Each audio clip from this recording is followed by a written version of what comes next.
You're thinking of buying a home, not sure how much you need down and what loan type to get, then stick around.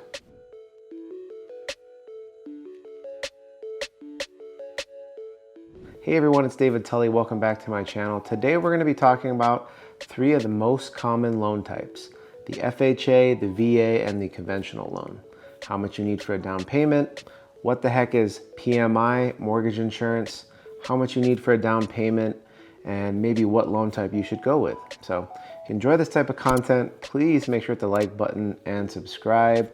And if you have any questions at all, just leave them down in the comments below.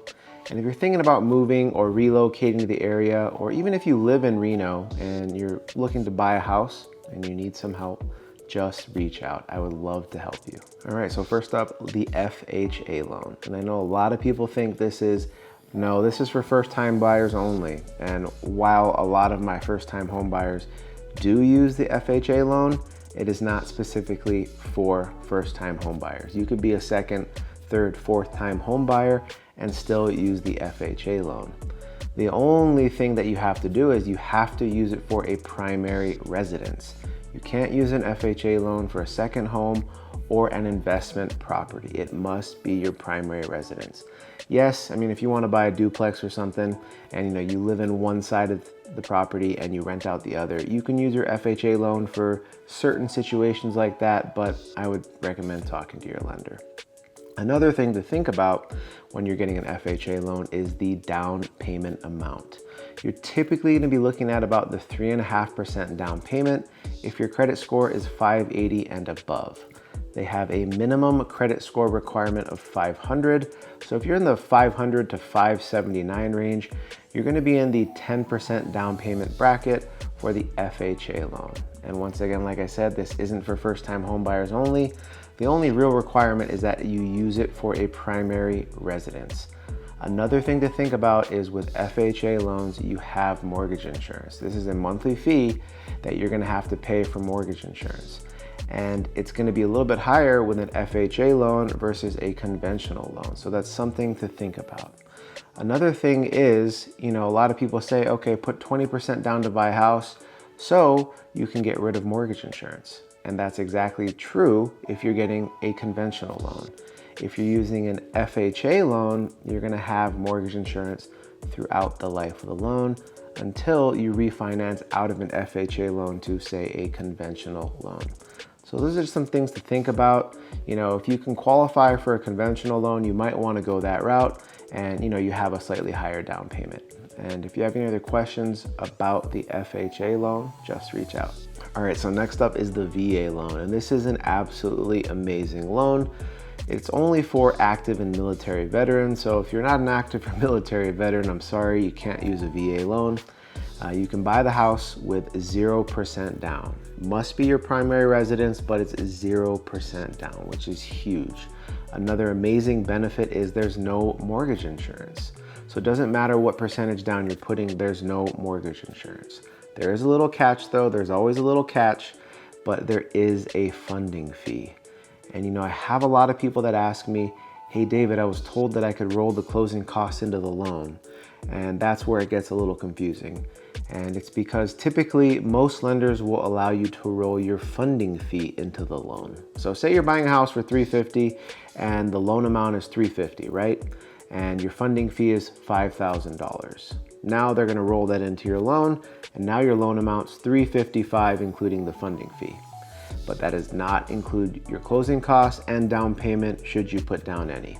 Your closing costs are gonna be the escrow fees, the title company fees, transfer taxes, and other taxes as well. So just want to clear that up a little bit. A lot of people get the funding fee and the closing costs confused. I understand it can be very confusing. And another thing you want to know that the VA loan doesn't require is they actually don't have a minimum credit score requirement, which is, I think, is a little crazy, but anytime you talk to a lender, most lenders will have a minimum credit score requirement. So you're probably going to want to be in the 580 plus range to get a reasonable credit score. Obviously 640, 680, 700 plus, you're going to get a much better credit score. And here's some fun facts. Some sellers kind of knock the VA loan sometimes, and I'm not sure why. I say it's because, their real estate agent hasn't really given them a good understanding of the VA loan. So if you're thinking about buying a house with a VA loan and you're looking at some fixer-uppers, the paint's not looking too good, the roof might need to be replaced, that's where you want to stop. VA appraisers are very similar to FHA appraisers in a sense that they are very strict. So they want you to buy a house that's in good shape, so you're not having to fix things up later. So they're going to be looking at the siding of the house. They're going to be looking at the exterior paint. They're going to be looking at the fascia, and they're going to be looking at the roof. And even some appraisers will peek their heads in the attic and in the crawl space. So if it's extremely damp, they're going to have to say that, okay, we can't close on this loan until these items are remedied.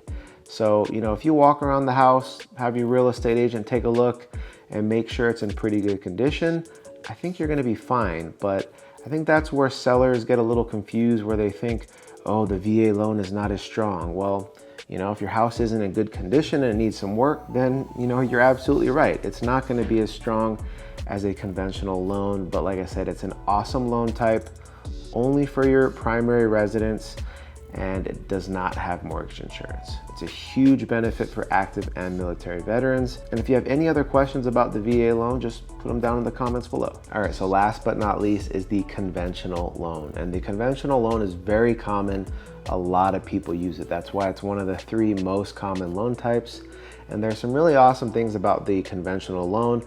One is that if you put 20% down to buy a house, you don't have mortgage insurance. And I think that's also where people get a little confused. I have a lot of people that ask me and tell me, well, David, I haven't purchased a house, or I can't buy a house because I need 20% down to buy a house. That's absolutely false.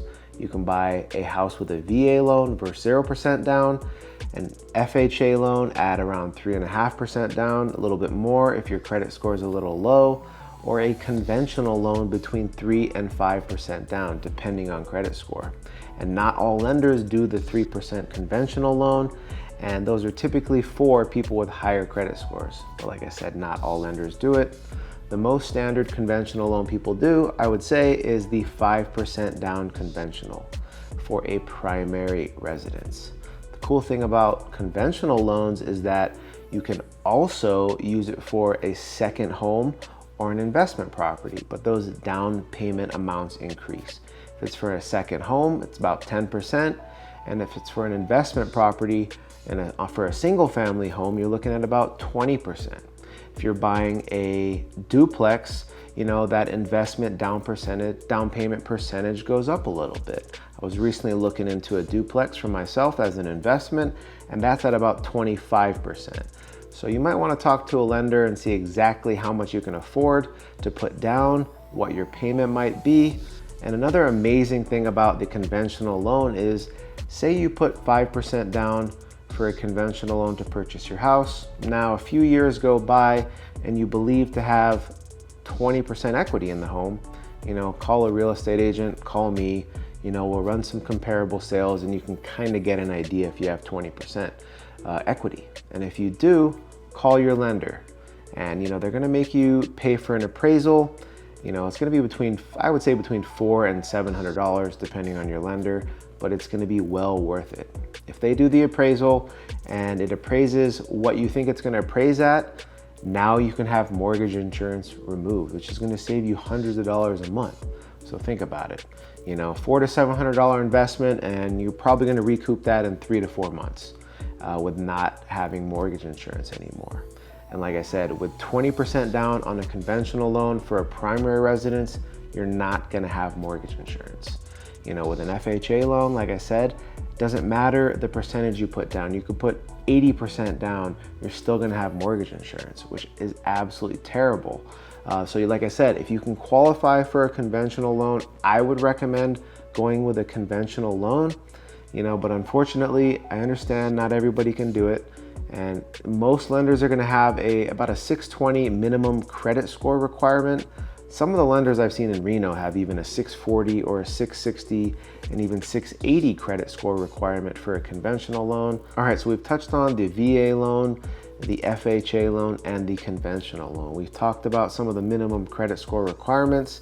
the down payments, and some of the pros and the cons to these loan types. But if you have any other questions about the FHA, VA, or conventional loan, just leave them down in the comments below. And if you're thinking about moving or relocating to the area, or if you live in the area and you need to purchase a home and you need help, just reach out. I'd be happy to take great care of you. Thanks so much for watching my video, and I'll catch you on the next one. Take care.